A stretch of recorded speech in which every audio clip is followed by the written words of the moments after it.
दोस्तों, भाद्रपद मास की शुक्ल पक्ष की तृतीया को हरतालिका तीज का त्योहार मनाया जाता है।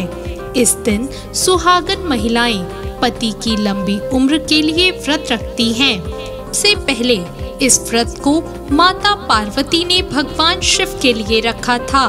तो सुनते हैं हरतालिका तीज की व्रत कथा। दोस्तों, हरियाली तीज व्रत कथा के अनुसार शिव जी ने माता पार्वती को इस व्रत के बारे में विस्तार पूर्वक समझाया था।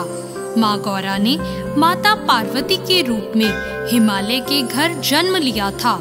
बचपन से ही माता पार्वती भगवान शिव को वर के रूप में पाना चाहती थी और उसके लिए उन्होंने कठोर तप किया। 12 सालों तक निराहार रहकर उन्होंने कठोर तप किया। ये सब देखकर उनके पिता बहुत दुखी थे।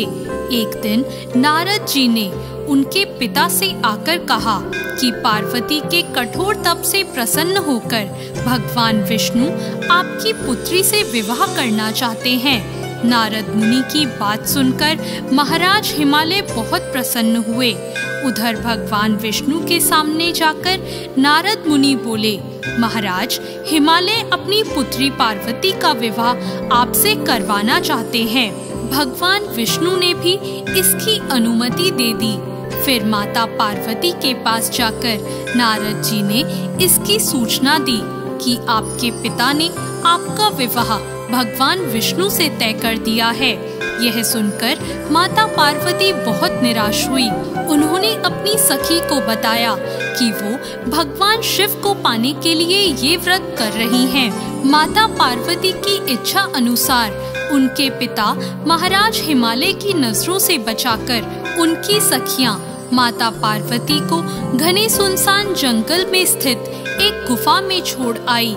यहीं रहकर उन्होंने भगवान शिव को पति के रूप में पाने के लिए कठोर तप शुरू किया, जिसके लिए उन्होंने रेत से एक शिवलिंग की स्थापना की। संयोग से हस्त नक्षत्र में भाद्रपद शुक्ल तृतीया का वह दिन था जब माता पार्वती ने शिवलिंग की स्थापना की थी। इस दिन निर्जला उपवास रखते हुए उन्होंने रात्रि में जागरण भी किया था। उनके कठोर तप से भगवान शिव प्रसन्न हुए और माता पार्वती को उनकी मनोकामना पूर्ण होने का वरदान दिया। अगले दिन अपनी सखी के साथ माता पार्वती ने व्रत का पारण किया और समस्त पूजा सामग्री को गंगा नदी में प्रवाहित कर दिया। उधर माता पार्वती के पिता भगवान विष्णु को अपनी बेटी से विवाह करने का वचन दिए जाने के बाद पुत्री के घर छोड़ देने से व्याकुल थे। वह माता पार्वती को ढूंढते हुए उस स्थान तक जा पहुँचे जहाँ माता पार्वती थी। इसके बाद माता पार्वती ने उन्हें अपना घर छोड़ देने का कारण बताया और भगवान शिव से विवाह करने का अपना संकल्प और भगवान शिव द्वारा मिले वरदान के बारे में भी बताया।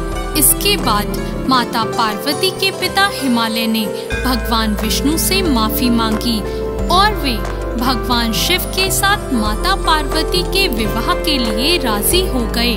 कुछ समय बाद उन्होंने माता पार्वती का विवाह भगवान शिव के साथ पूरे विधि विधान पूर्वक करवा दिया।